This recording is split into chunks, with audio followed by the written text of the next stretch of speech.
want to welcome into the Mountaineer post-game show. I'm Schuyler Callihan. That is legendary West Virginia running back Eugene Napoleon. West Virginia falling 28-16 in the first ever Coal Rush game against 11th ranked Iowa State. Before we dive into the analysis, we'll take a look here at the numbers. Garrett Green, another rough day, 18 of 32, 206 yards, a touchdown, and 2 picks. He did have 87 yards on the ground on 10 carries. Cole Taylor, his favorite target on the afternoon, or the evening rather, 5 catches for 55 yards. And of course, really the story heading into this game, Rocco Becht, his dad Anthony, getting honored. It's a game that he's been looking forward to his whole career. West Virginia didn't really recruit him hard coming out of high school. Well, he gets payback, 18 of 26, 265 yards, and a score. But, Gene, it wasn't necessarily as ugly as the score would indicate, but it also kind of was. Like the first 8 minutes of the game, West Virginia goes right down, not right down the field, but they methodically go down the field. They score, they get a stop, they go right back down the field again. And right here is where, in my opinion, the game really changed. Rodney Gallagher had a catch, would have been first and goal inside the 10, knocking on the door, and probably would have found a way to get into the end zone. Even if you don't, you're still in good field goal range. Michael Hayes comes in after they review the play, say it's incomplete, hooks the 36-yard field goal. A few plays later, Jalen Noel hits his head on the goalpost for a touchdown, and things are tied up. So that was kind of the start of it, and it just kind of felt like a slow, painful death, right? Like a boa constrictor. You just never felt like you had much control in this one after that initial drive. Well, the thing is, I said this prior to getting on to do this post game. Iowa State is a well coached football team. They don't do anything special. They play every down, and they're very consistent in what they do. Very methodical in how they handle their business. Again, nothing flashy, just a well coached team. They don't win and lose on the first drive or the last. I love the philosophy of a team like that because they play like up to the temperament of their coach. And you can tell that. I'm listening to him after the game real quick, and I'm like, wow, just very steady, very even killed.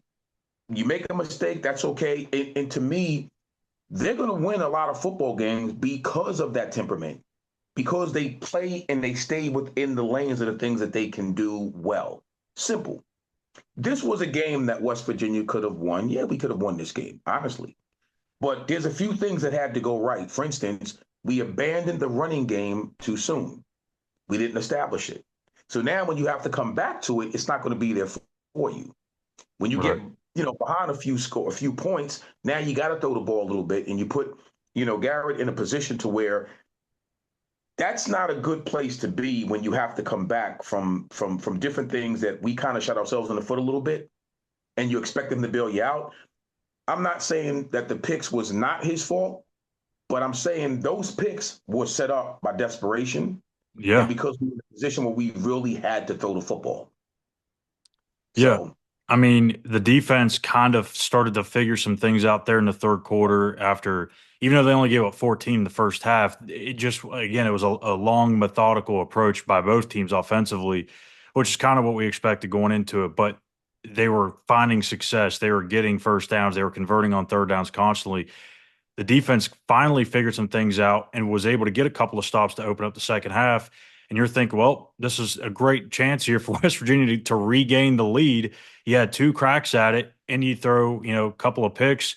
The bad snaps from Brandon Yates seemingly all night long. I don't know what was up with that. I don't know that I've ever seen a game like that, Gene. I've seen a game where you have 2 or 3 bad snaps, but I'm seriously counting at least 8 or 9, maybe even 10 really high snaps that kind of put West Virginia behind the chains. You just can't have that. And at some point, I felt like they needed to switch over to Landon Livingston. He proved it last week against Oklahoma State when Yates had to come out with an injury for a second. They went right down the field and scored. And I'm not saying that it's an ideal situation. You don't want to ever take a 6th-year senior out of the game and insert a redshirt freshman on this stage, but, I mean, it couldn't have gotten any worse. Well, I think, again, then the reason why Neil or the staff probably didn't make that decision because you don't want to break up the continuity of what you're doing up front. And you figure he'll calm down, he'll settle down, He'll be okay. We'll work through this. Unfortunately, they didn't. And you're 100% right. It may have been 9, if I'm not, maybe I stopped counting at 9, but it may have been It was nine up high there. snaps. It was up there. And I feel bad for him because you can tell the young man, Yates was pretty ticked off with himself. But at the end of the day, once again, these are things that when you don't execute and you're playing a game like this, it almost snowballs. The effect is catastrophic, and you can kind of see the rest of the team felt the same exact way. They did not play up to par as to what they did last week against Oklahoma State, and you can see that. We made a lot of mistakes defensively, a lot of blown coverages. 2 to be exact that really hurt us on one was 3rd and 8. Another one, the blown coverage where seam route right down the First middle, like touchdown. Yep. touchdown. That was a blown coverage. So you just can't do that in these type of games, in any games, but especially this kind of game, because it's going to come back to bite you. And unfortunately, it did. I mean, if you would have told me how tonight's first quarter and some change would have went, I would have said this is the perfect script, the perfect recipe for West Virginia to pull off this upset. You hold on to the ball for over half of the first quarter and you score. You get a stop, you get the ball back, and you have the ball inside the red zone, knocking on the door again. I mean, Yep. they had a major advantage in time of possession. That's that number one stat that we've kind of been watching these last couple of weeks, right? Last week against Oklahoma State, you hold on to the ball for 42 of the 60 minutes. You saw what happened. You won 38-14. So I'm not saying that would have happened again here tonight, but I think the moment that the defense struggled to get off the field and West Yeah. Virginia's kind of fell out of rhythm offensively is kind of where this thing fell apart. But Gene, before we get out of here, final thoughts on this one, what this means moving forward. Obviously, it's only one Big 12 loss. And I said this on the walkthrough game they show on Thursday, that you lose this game regardless. I know that there's going to be bad feelings, a bad taste in your mouth, but you still have a chance to be in this thing in the Big 12. Oklahoma State has 3 losses. They are predicted to be the second place team in this league. Utah has 2 Big 12 losses. They were predicted to win the league. Arizona has a couple of losses in the Big 12. You have a chance at Kansas State next week to hand them their second loss. The Big 12 is going to beat up on each other every single week. You have to Mhm. take care of the home games. You move on from this one, get back in the win column next week. See, I would say, okay, Iowa State, from what I saw tonight, is a very good football team. Probably the best. Probably, yeah, and that's the problem. Probably better than than what people thought prior to this game. But now, after seeing it, they're a very good football team from top to bottom. Okay, this was a winnable game.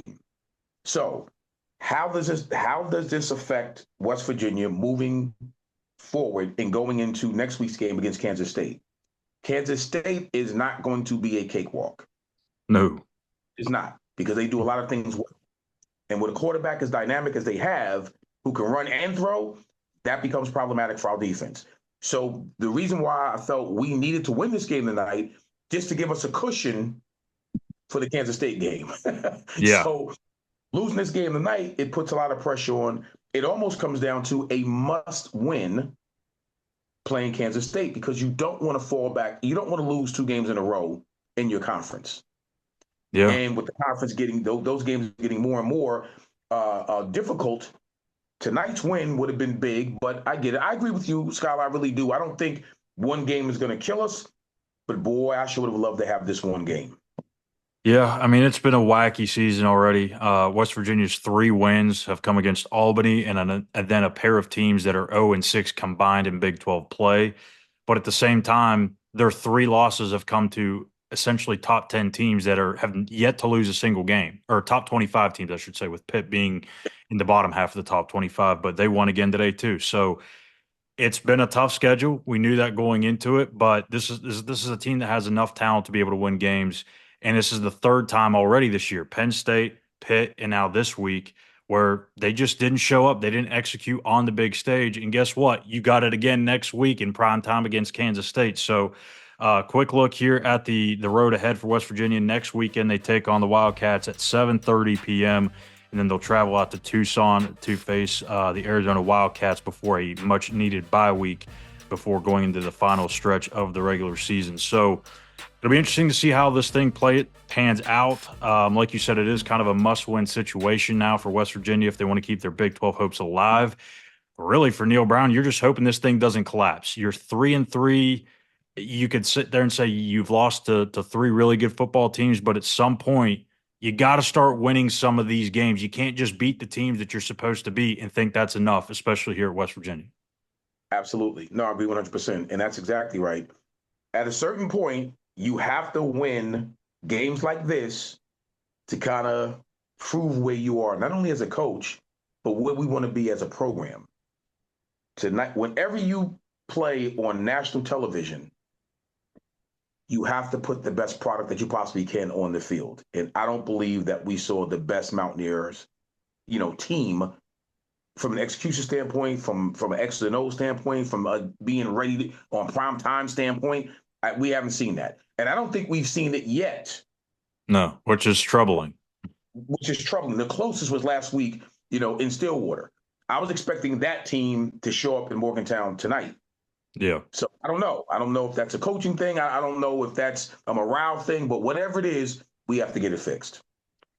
Yeah, there's a lot to talk about. We'll break down some more of this tomorrow on Between the Ears. We'll have Chris on the show, and then next week we'll have a couple of shows before getting into the walkthrough game day show with Gene back previewing the Kansas State game next week. So a lot to dive into. We'll talk even maybe some Garrett Green. Obviously, he hasn't played very well these last few weeks or really all season in terms of throwing the football. So that could be a conversation we'll have moving forward. But that'll do it for us here tonight on the Mountaineer Postgame Show. I'm Callihan. That's Eugene, Napoleon. Make sure you hit that subscribe button here on our YouTube page at West Virginia on SI and follow us on X at SI_WVU. Thanks for tuning in. We'll see you back here in the morning. Take care.